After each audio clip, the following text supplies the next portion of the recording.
ஆதியாகமம் 12. நீ உன் தேசத்தையும் உன் இனத்தையும் உன் தகப்பனுடைய வீட்டையும் விட்டு புறப்பட்டு நான் உனக்கு காண்பிக்கும் தேசத்துக்குப் போ. யார் யாரிடம்? கர்த்தர் ஆபிராமிடம். ஆபிராமுடன் சென்றது யார்? லோத்து. ஆரானை விட்டு புறப்பட்டபோது ஆபிராம் வயது என்ன? 75. ஆபிராமின் மனைவி பெயர் என்ன? சாராய். ஆரானை விட்டு புறப்பட்டு எந்த தேசத்தில் சேர்ந்தார்கள்?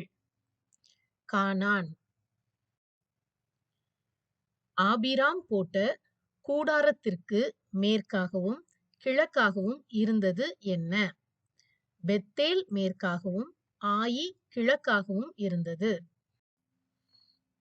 பஞ்சம் உண்டானதினால் கானான் தேசத்தை விட்டு எந்த தேசத்திற்கு ஆபிராம் சென்றான்?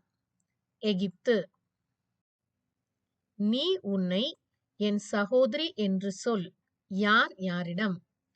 ஆபிராம் தன் மனைவியாகிய சாராயிடம். பார்வோனுக்கு முன்பாக சாராயை புகழ்ந்தது யார்? பார்வோனுடைய பிரபுக்கள். இவளை உன் சகோதரி என்று நீ சொல்ல வேண்டுவது என்ன? யார் யாரிடம்? பார்வோன் ஆபிராமிடம்.